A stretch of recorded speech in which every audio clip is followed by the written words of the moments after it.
This dude has been trying to get into this room for the last 20 minutes. And now he's staring at me. Look, I see you.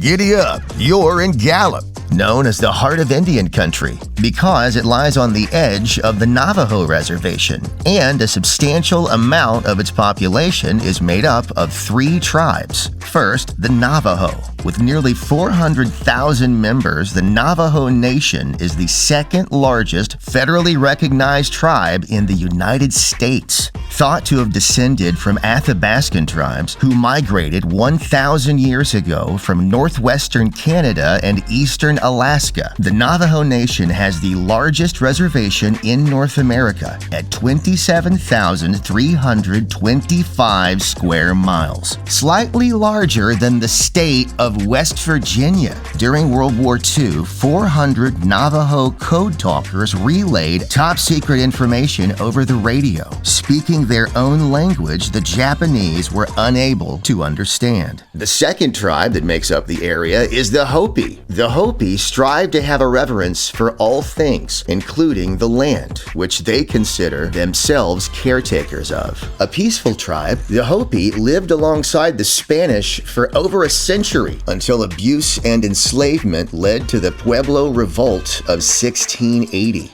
There are around 19,000 Hopi today. The final of the 3 tribes is the Zuni. It's believed they've inhabited the area from the last millennium. Contrary to the Hopi, contact with the Spanish didn't go as smoothly. A 1539 expedition ended with all of the men killed, reportedly by arrows. Cool. Around 19,000 make up the tribe today. You wouldn't know it by looking at this peaceful western town, but it has a crime rate of 320% above the national average, making it the most dangerous city in New Mexico. Gallup had such a problem with public drunkenness in the 90s that locals nicknamed it Drunktown USA. Yet somehow you stay sober enough and make a new friend who's very photogenic. Time to lasso up your next giant. The Dude Man. Little is known about this bombastic buckaroo, but he's thought to be a Muffler Man original, and internet legend dates it back to 1960 San Francisco. Only 23 miles down the road, you'll hit state number 7. Arizona. The 6th largest state in the country, and the last of the lower 48 to gain statehood in 1912. Arizona is home to 22 federally recognized Native American tribes, and some of the most awe-inspiring scenery on Earth. That's why it's known as the Grand Canyon State. Its breathtaking 277-mile namesake exposes 2 billion years of the Earth's dirty history.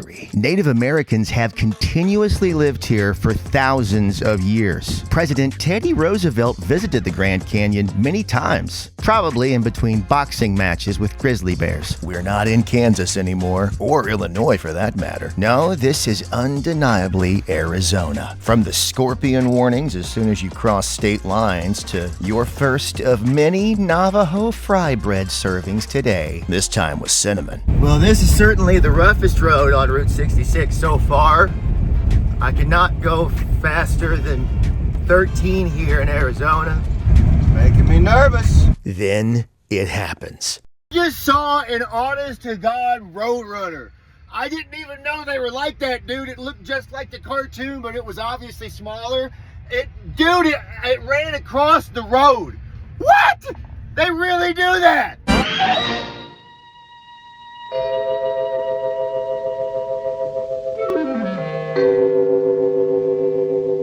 The greater roadrunner is the state bird of New Mexico, and although they're capable of limited flight, roadrunners spend most of their time on the ground, where they can run as fast as 26 miles per hour. They're also monogamous, forming long-pair bonds with their mates until the male sleeps with the babysitter. Together, they defend a territory of around 8,000 square feet and will physically push intruders out of their territory. And you celebrate the occasion with some teensy-weensy, itty-bitty loaded fry bread. You tell the restaurant to put everything in it, and even though you never stop eating, it somehow takes 45 minutes for you to finish. For some reason, you feel sluggish as you pull into the Petrified National Park. There is no way I can begin to give proper reverence for the history and beauty of this precious place.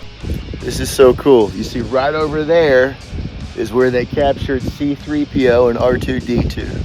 Millions of years of geological movement have left this former lake basin, a stunning tribute to a time we can only imagine. This petrified wood is the result of quartz crystals gradually replacing the organic matter.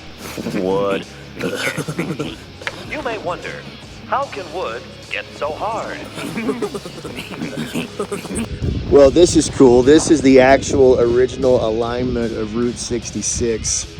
You see these telephone poles here. It went right in between them. People have lived here for 13,000 years, and countless fossils of flora and fauna, including giant reptiles and early dinosaurs, continue to be found in this national monument. When Spanish explorer Francisco Coronado spotted these beautiful badlands in the 1540s, he called them the Painted Desert. And while Coronado may not have found his city of gold, this ain't a bad consolation prize. 150 miles of mudstone, siltstone, and shale might not sound that exciting, but one look at the brilliant hues of red and lavender will inspire, just as it did Coronado all those years ago. Next is the summer solstice marker. Holy cow, estimated to be around 1,500 years old. Prehistoric people used this to plan their lives around the changing seasons. This helped them know when to plant their crops or set their DVRs. Between June 24th and June 28th, a ray of light moves through the rock and down the side of this boulder, touching the center of the marker at 9 a.m. Time for our next petroglyph. And if you need a refresher, check out this episode. Newspaper rock is an incredible piece of history. 650 petroglyphs that were etched between 650 and 2,000 years ago cover a group of rock faces that tell the story of ancestral Pueblo people. You've learned a lot of history today, so you reward yourself with the day's last 2 pieces of Navajo Frybread. And while editing this very video, you learn the history of Frybread. Frybread was created in 1864 when the Navajo were forced by the U.S. government to relocate 300 miles from Arizona to New Mexico in a sad journey known as the Long Walk. Because the new land couldn't support their food, the government provided a small set of food items, which included the materials used to create Indian Frybread. The food then spread to other tribes and has been connected to high rates of obesity and diabetes in the Native American community. Well, shit. Okay, dude, time to settle down in a Wild West cow town, Holbrook. Population 5,053. The town was so rough that by the late 19th century it had a reputation for being, quote, too tough for women and horses, which is also how I've been described in the past. As a matter of fact, a legendary incident occurred here in 1887 when Sheriff Commodore Perry Owens had a shootout with murderer Andy Blevins' posse. Jesus, look at this dreamboat. Anyway, alone, Sheriff Owens emerged unscathed, single-handedly killing Blevins, 2 brothers, a friend, and a horse. I guess the horse had a gun. This shootout made Owens a living legend in the West and probably scored him some sweet shampoo commercials. Today, the site of the shootout and the horse murder still stands. There are a lot of famous motels on Route 66. However, there was one that you wanted to stay in more than any other motel, and you've probably seen it. Maybe in Grand Theft Auto, the movie Cars, even Oprah, talking about the world-famous Wig Wam Motel. Now, I know what you're thinking. That's not a wigwam. And you're right. That's a wigwam. But the original owner, Frank Redford, thought the word teepee was weird and people wouldn't know the difference. But don't get too mad at him. He died just a few years later in Wigwam number 7. 7 wigwam villages were built in 6 states between 1933 and 1949. Today, only 3 remain. Wigwam number 2 in Frank's home state of Kentucky and 2 more on Route 66. Wigwam number 7 in San Bernardino, California, and this location, Wigwam number 6 in Holbrook, Arizona. Motel owner Chester Lewis purchased the rights to the motel under a unique royalty agreement. Lewis would pay Redford through every dime inserted in the room's coin-operated radios. Today, it might be the kitschiest place you can rest your head, and it's absolutely perfect. Make sure you're subscribed because you don't want to miss a minute of what happens tomorrow.